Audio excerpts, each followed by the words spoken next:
Hi ladies and gentlemen and folks, the first thing I gotta say is Happy Polish Independence Day to all my Polish friends, subscribers and my fellow Poles in general. And now in Polish I'll say it. Wesołego Dnia Niepodległości wszystkim moim rodakom, a także subskrybentom z Polski.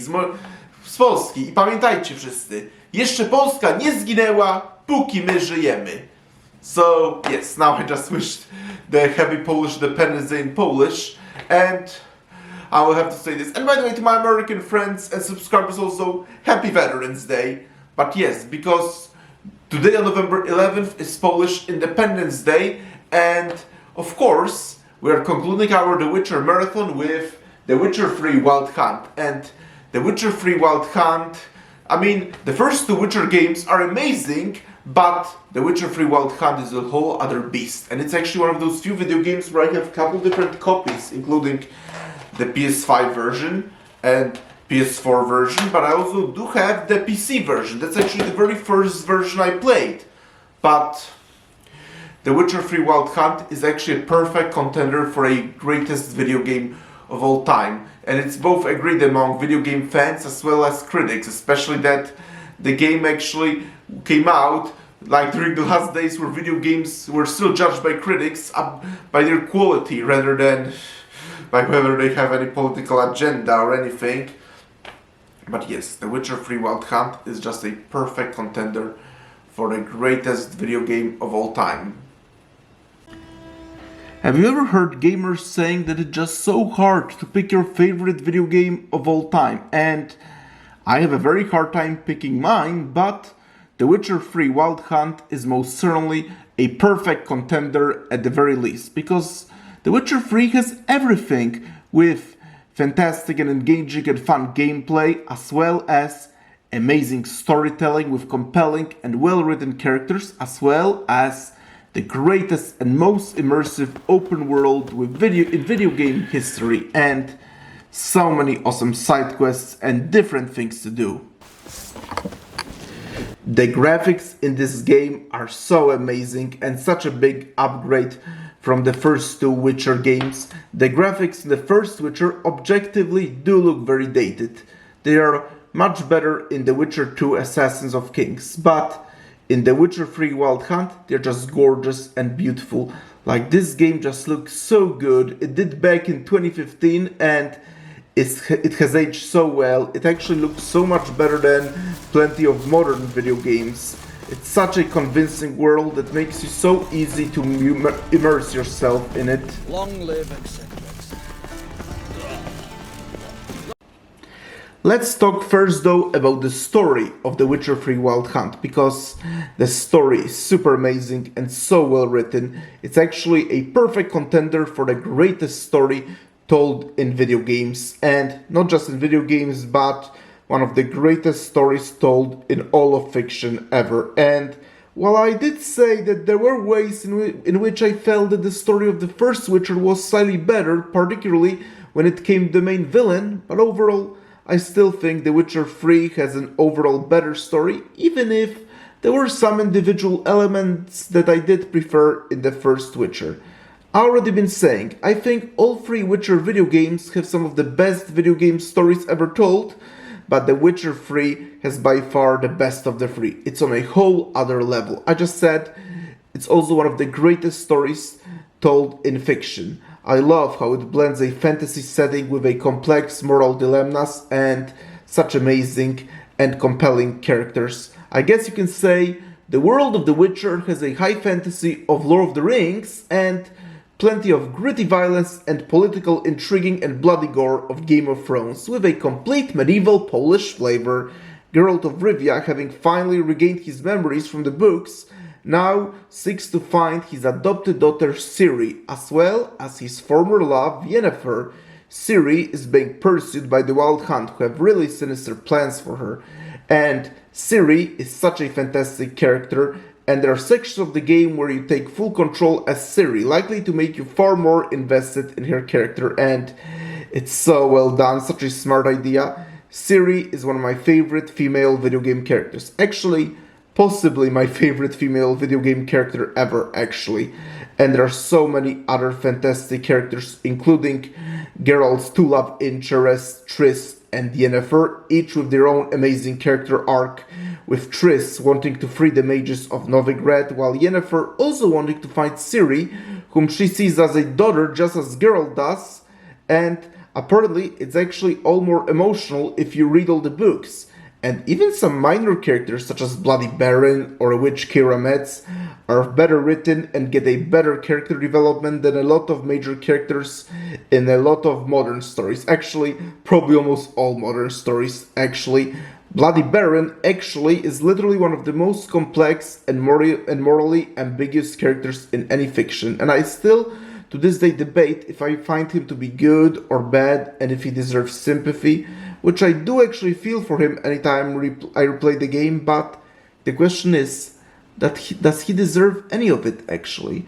One of the most morally complex characters I've ever seen. So well written. All right, then.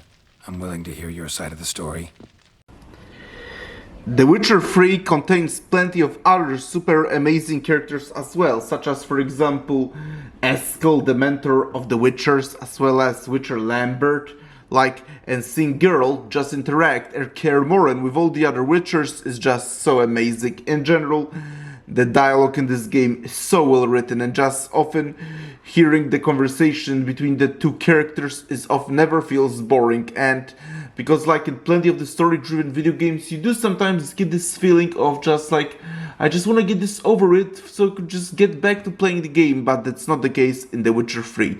In The Witcher 3, often long cutscenes and the long conversations between characters are so well written and so interesting that you just feel invested in the characters that you just never feel bored. Also, I haven't read any of the books at all at the time of playing the game for the first time, but was still so super invested in the story and felt so emotional with reuniting with all the characters from the books. And this takes some real talent of good writing. Plenty of people who haven't even played the first two games either and still were so emotionally invested in the story of Geralt of Rivia. I gotta say, when you hear sometimes people saying that video games can tell a really compelling storytelling, and The Witcher 3 Wild Hunt is a perfect example of that. As I said, in some of my other videos, some of the greatest stories I experienced were very much through video games, and The Witcher 3 Wild Hunt is prime example of that. The story of The Witcher 3 Wild Hunt isn't just a simple fantasy story of a father looking for his adopted daughter, even if that's certainly a basis for it, but it's a wonderful combination of that story with a much larger conflict of the whole world, including plenty of background conflicts, deep rich themes, fascinating lore, fantastic world building, as well as plenty of Game of Thrones style political intriguing, all in the high fantasy setting in the style of the Lord of the Rings, but given a complete Polish flavor into it. And it's not just a simple good versus evil. I mean, there certainly is a battle of good and evil, Geralt and Ciri are unambiguously the good guys, with the Wild Hunt being certainly evil villains, but there's also a very deep exploration of human nature, and the theme of what truly makes a human different from a monster very much persists in this game, as it did in the previous two games before it. While Eredin and the Wild Hunt are the main villains of the game, they don't really have that much screen time, but there are plenty of human evil villains that could give some of the most evil Game of Thrones characters around for their money, like an evil King Radovid, who just ruthlessly murders all his opponents and leads the evil witch hunts, and then there's also his lead witch hunter Caleb Menge, or a nasty crime boss Horson Jr., who just murders prostitutes in his spare time and baths in their blood, or one of the evil rulers of Skellige, Madman Lugos, and there are also the evil crones who eat children. Okay, they are technically not human, but still. Speaking of which, I gotta talk a little bit about the inspiration from the Polish folklore about the crones, because when Ciri and Geralt climb the Bald Mountain and face the crones, you actually see villagers clearly worshipping the crones through Sabbath, which is very much inspired by Polish legends and folklore, because there really is a bold mountain in Poland called Wysa Góra in Polish, and centuries ago it was used for pagan occult and worship before Christianity spread to Poland, and thus that's how the legend of the witch's Sabbath was actually inspired. And I even done a nature adventure video when I was on the bold mountain. Hey guys, Krzysztof the Polish Geek here, and welcome to another nature adventure video. And this time I'm hiking a mountain called Wysa Góra, which is a famous mountain in Poland, also known as, in English it would be referred to as Bold Mountain. And according to the legend, the witches used to meet on those mountains, according to Polish folk tales at least. And there we see a monastery over there. There are many other inspirations from Polish folklore in this game, but this is just one of many. Too many of them to talk all, really. The Witcher 3 Wild Hunt might seem like a classical Western RPG with plenty of choices to make on your journey, but it's so much more deep than that. Choices very much do matter here, just as they did in the previous two Witcher games, and sometimes you don't even learn about the choices you made and their effect until much later in the game, and this game has a couple of different endings, and whatever the choices you make throughout your journey, the ending of the game will be very different, and not just the ending, but even the journey can be different in a lot of ways, depending on the choices you made throughout playing the game.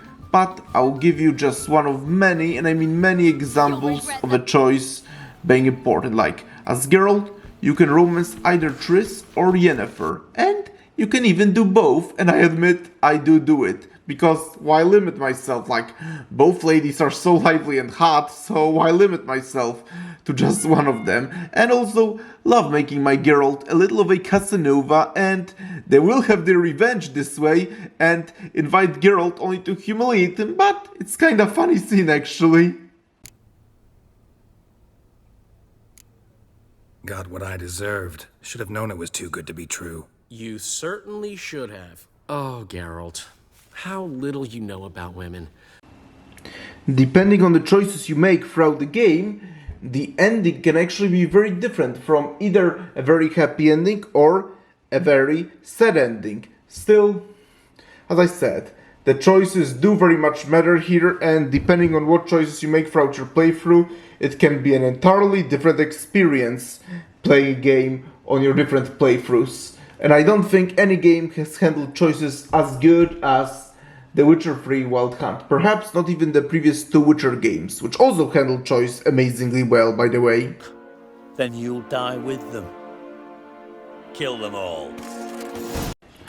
The Witcher 3 also got two amazing DLCs, Hearts of Stone and Blood and Wine, and both of them have very excellent stories of their own. In case of Hearts of Stone, it's not clear when exactly it takes place within the main story, but I first played it after the main story, which makes sense considering that it was released after the main story on my first playthrough, but generally on my subsequent playthroughs I actually prefer to play it right before Geralt embarks to Skellige. It makes perfect sense story-wise and lore-wise, because it can be tough, because generally Geralt tends to be very underleveled at that time, but if you do enough side quests, then I think it is somewhat manageable. Right before Skellige makes perfect sense story-wise, because they basically can imagine that Geralt goes after a contract that he sees, so he could have some money to get a ship to Skellige, and then gets involved in the whole story of Olgierd von Everec and Gaunter O'Dim. And the story between Gaunter O'Dim and Olgierd von Everec is very clearly inspired by Polish legend of Pan Twardowski, Mr. Twardowski, while Blood and Wine, on the other hand, decidedly takes place after the main story, roughly 3 years actually, and I always, on the other hand, play it after I beat the main story and all the side quests, which, as I said, also makes sense, since it's clear that it takes place after the main story, and it's when Geralt gets another contract from the Duchess of Toussaint, and he goes to Toussaint to save the land from an evil vampire Detlef. And the land of Toussaint is very clearly inspired by regions of southern France like Provence and northern Italy like Tuscany, and the nature just shows that so much, as does the architecture of the city of Toussaint, and we'll get to that later actually. I love the story of Blood and Wine and love how it transports Geralt to an entirely new region perfectly suited for the DLC. Ultimately, both DLCs have really incredible stories and very much feel like an essential part of the game. Without either of those, the game just doesn't feel complete.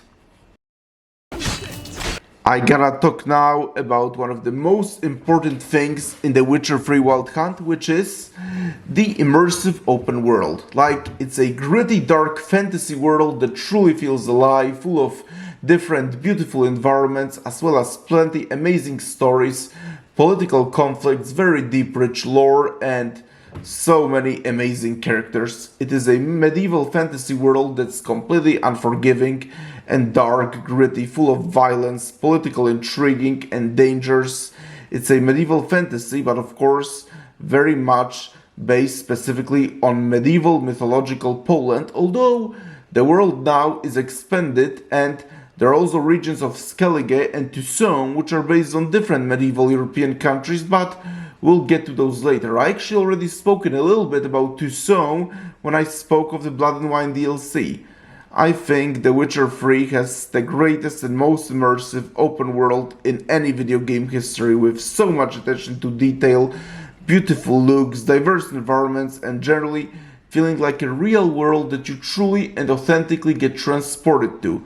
Skyrim might be the grandfather of open world RPGs, but The Witcher 3 is a father and a king forever, and I say it as someone who truly loves Skyrim. Someday I'll review it as well. The exploration is very inviting in this game, and the amount of side quests, which are contracts, will leave you busy for such a long time if you're looking to experience more than just the main story, and you probably are, very much so. We will talk more of side quests later though. As I said, open world and diverse locations are so immersive and excellent. Every region is so distinct from one another, each one feels so alive, and they all just brim with so much attention to detail, like beautiful green scenery of Velen combined with so many different medieval villages, complete with people, houses and farms, very much inspired by Polish medieval villages. And there are also creepy swamps there too. And then there is of course the medieval city of Novigrad.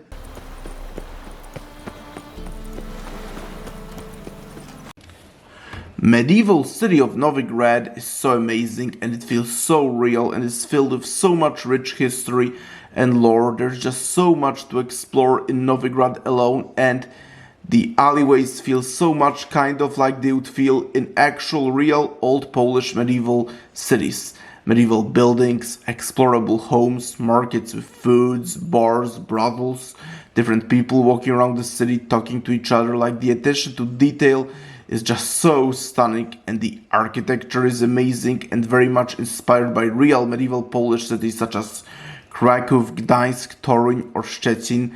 And as someone who explored those cities quite a lot, I can tell you this doesn't just feel like a very immersive medieval European city, but Polish medieval European city. Of cities I mentioned though, the one that it resembles the most is Gdańsk, because it's a town right with beautiful harbor, and I gotta say, like, not a single area of Novigrad feels like a recreation of a different area. Like, everything just feels so organic, and like every area just feels so different, and it truly, as I just said, feels like a real city recreated for the video game. And I also just love how at the bottom of the city there are just slums with plenty of poor people, but as you go further up, then suddenly you have like rich buildings where rich people live. Like, they're just the passion and dedication that went into creating a city of Novigrad is just so clear to me. Watch it, peasant.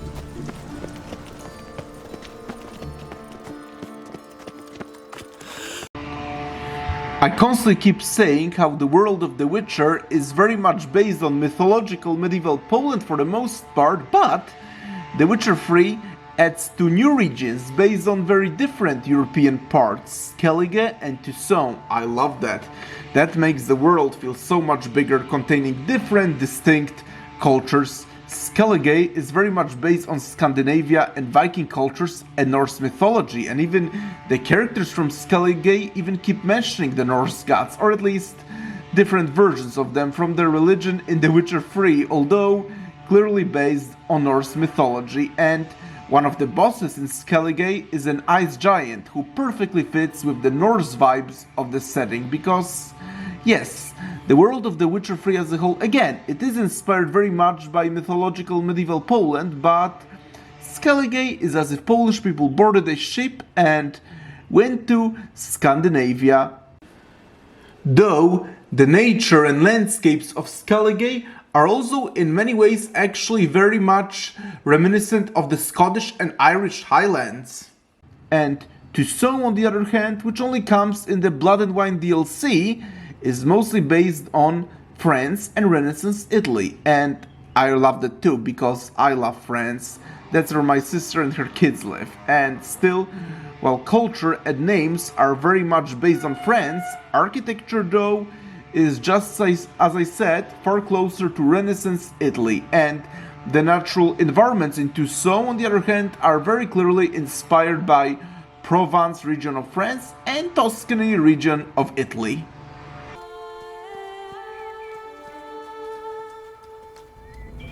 Toussaint, the land of love and wine. Exactly how I remembered it. Even Geralt calls Tucson the land of blood and wine, which very much is France and Italy. Wine is actually very much popular in those countries. It's basically in the French and Italian DNA to drink wine, just as it's in Polish to drink vodka and beer.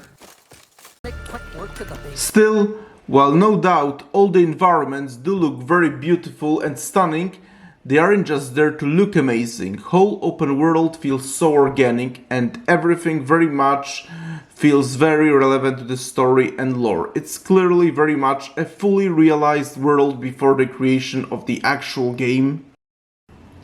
I also truly adore side quests in this game. In fact, The Witcher 3 Wild Hunt has my favorite side quests in existence of all video games, and vast majority of them are far better than main quests in 99% of modern video games, and some side quests are very much integrated into the story and can have huge effect on any potential endings or general outcomes happening over the course of the story, and they outright feel like the story of the game isn't really complete without them. Others, on the other hand, feels like they are not essential but still very nicely contribute to the larger narrative. Those quests are generally called secondary quests, but there are also quests called Witcher contracts, who on the other hand have very little effect on the story, but on the other hand, they generally involved Geralt getting a contract, which generally involves slaying a monster in a classical Witcher fashion. Still, a lot of the side quests have also amazing stories of their own and work as self-contained stories within a big open world of the game.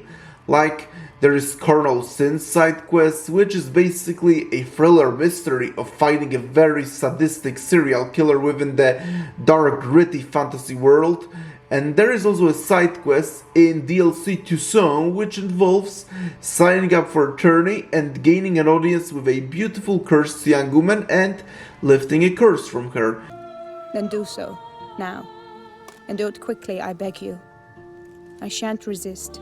Witchers only hunt monsters, and even then, not all. You're no monster. Then what am I to your eyes?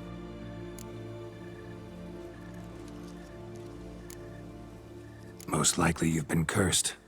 Geralt is actually aided by a young knight who is deeply in love with the woman. This is a really touching and heartwarming romance story that could make for a perfect written romantic short story, or a nice tie-in into the first game where you meet a remnant of the Knights of the Flaming Rose who are loyalists of Jacques the Eldesberg, and hence they attack Geralt of Rivia despite having a common enemy, King Radovid.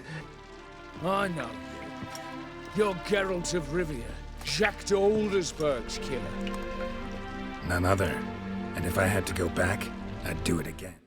And one of the early side quests involving the witch Keira Metz that involves discovering a secret and lore of the Mice Tower and lifting its curse, inspired clearly by Polish legend of King Popiel. Actually, an evil king was eaten by the mice, and the tower is also clearly inspired by real-life tower in Poland in Kruszwica. Although the tower, even though it's associated with the legend, it was actually built long after the legend, but going on a tangent. And whatever choices you do make in those side quests, they will very much have outcomes in the conclusion of those self-contained stories. Maybe not necessarily on the ending of the main story like main quests, but they will very much give you different conclusions in those side quests. So think wisely with your choices. Like, to give you an example, in the aforementioned Colonel Sin side quest,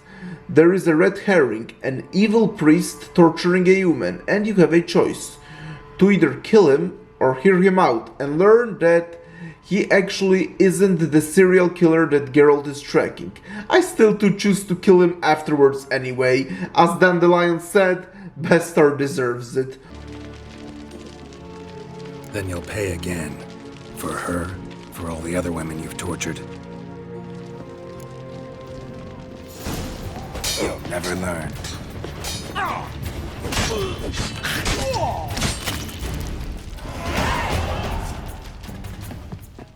Or one of the early quests where there is this greedy devil-looking creature who exploits peasants for his benefit and pretends to be their god. You can choose to either kill him or threaten him, and while latter seems like most bloodless choice, Geralt will let villagers know about him, and if you go back, villagers are dead and the creature is gone. So clearly killing him is clearly the best choice, even if it doesn't seem so at first.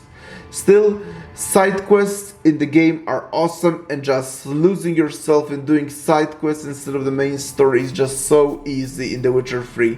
Still, The Witcher 3 Wild Hunt is one of those video games with such a quantity of side quests, and the game hardly feels complete if you miss even a few side quests. They're that good. What are you looking at? Stop bothering us poor The combat in this game is pretty good, though this is admittedly what I see some people not being very fond of, but I personally really love the combat. Like, one of the things I love about The Witcher 3 combat and fights is that you can actually chop off an arm or a head of an enemy. I love that. This is something nowadays that is rarely seen in video games, and I actually took fencing classes in the past too, and the combat is actually closer to what medieval sword combat was really like, as opposed to what Hollywood portrays it as. Plenty of people don't like it and think because it admittedly is pretty simplistic and there certainly isn't a big weapon variety, but personally, I love it actually. Simplicity is actually part of why I love the combat in The Witcher 3, and weapon variety isn't necessary because Geralt of Rivia only needs a sword for monsters and for humans, that's it. And I love how you can easily evade enemies and then proceed with landing a strong hit and even parry, and I'm not good at parrying generally, but in The Witcher 3, I am actually. And I also love signs that can be helpful, such as Igni that can set enemies on fire, or Art that can push them away. I love the combat. I love how simplistic and yet effective it is. There are so many boss battles in The Witcher 3, both in side quests and the main storyline, but there are just so many of them. They can range from some really excellent ones, such as Wild Hunt generals like Caranthir and Imlerith, or the Crones who you fight as Ciri, or the Caretaker in the Hearts of Stone DLC, or the final boss from Blood and Wine. Like, those bosses are really excellent. Some, on the other hand, are pretty good bosses, like Ice Giant in Skellige, Fire Golem, or the Serial Killer Vampire from Colonel Sin's side quest. And then there are admittedly some pretty bland ones, like Jenny in the Woods, White Lady, or Water Hag. Thing is, These guys just feel like bigger versions of regular enemies, which they technically are, and while those aren't necessarily bad by themselves, because they're also similar to one another, you wonder sometimes, why did they have to make them all bosses? Why not just like slightly harder regular enemies? Oh well, still, the couple really excellent bosses more than make up for a lot of pretty bland ones.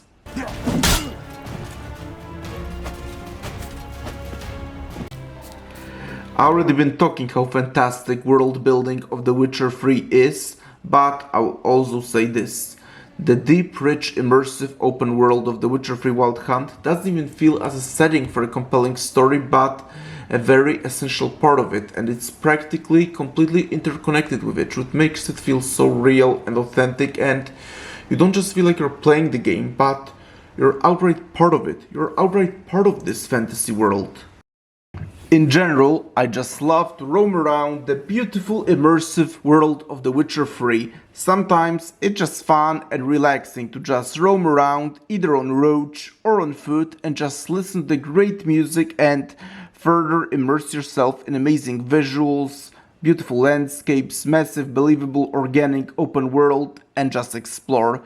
One of the things I noticed that many older video games had that's actually very missing from a lot of modern video games, especially open world ones. Actually, like a lot of the modern open world of video games, it's so bland, and that modern open world story driven video games are often upon their best upon first playthrough, and then upon the next playthrough they just become so boring because open world of the modern video games in general is now just like very, very bland. Others, on the other hand, have a fantastic open world, but roaming it feels more tiring than of The Witcher 3. Like Legend of Zelda Tears of the Kingdom, I mean, I loved the game upon the first playthrough and even called it a masterpiece. Looking back, I went very much too far. Fantastic game, but not a masterpiece. And the game was very overwhelming in many, many ways. And similar case with Red Dead Redemption 2. Red Dead Redemption 2 also has a very amazing story, great characters, and a very, very immersive open world with so much attention to detail. Actually, possibly even with more attention to detail than The Witcher 3. But at the same time, replaying it does actually feel somewhat boring. And don't take the wrong idea, I still very much love Red Dead Redemption 2, and I do replay it from time to time, but it's just never the same upon a replay as it was in the first playthrough. But I can't say the same thing about The Witcher 3. Anytime I replay The Witcher 3, I always feel the exact same joy and immersion I felt ever since I played the game first in 2015. And additionally, even just experiencing that super amazing story again with those compelling characters never gets old. It's just one of the best video game stories, but also one of my personal favorite stories in all of fiction. Furthermore, I say I actually get something new each time I play that masterpiece. I can say there are a lot of video games I love to replay, especially older PS2 and SNES video games, but very few games I can actually get something new each time I replay them, and not a single cutscene ever bores me in The Witcher 3 Wild Hunt, and there are so many of them. I always am so interested in those conversations between characters because, as I just said, The Witcher 3, it's not just very replayable, but anytime I replay it, I get something new each time, something that cannot be said about vast majority of video games. The Witcher 3 Wild Hunt is an absolute masterpiece of open world RPGs. I mean, it's a masterpiece by every definition of the word, and it's also a perfect contender for the greatest video game of all time. Like, everything is amazing with The Witcher 3, from a magnificent, immersive, organic open world to one of the greatest stories ever written in video games, if not the greatest, actually. And also, from what I know, is that apparently if you read all the books, actually, you appreciate all of it even more. Although I haven't read the books except one of the first books of the short stories, The Sword of Destiny, but as I said, they're totally in my backlog to read them all. So that concludes our marathon through all the Witcher video games. And once again, Happy Polish Independence Day to all my fellow Polish citizens. And again in Polish. Wesołego Dnia Niepodległości wszystkim moim rodakom. Pamiętajcie, że jeszcze Polska nie zginęła, kiedy my żyjemy i róbmy wszystko o przetrwanie naszej pięknej Polski. So, again, now I wish Happy Independence Day in Polish, and again also to my American friends and subscribers, Happy Veterans Day too, and also, as I said, The Witcher 3 Wild Hunt is a masterpiece in all definition of the word. This game is like 10 years old and it's just completely aged like a fine wine. And so, thank you, ladies and gentlemen, for watching this video. Press the like button, please subscribe to this channel. And once again, Happy Polish Independence Day to all my fellow Poles. And talk to you soon in the review of Frankenstein on Netflix. Talk to you then, bye!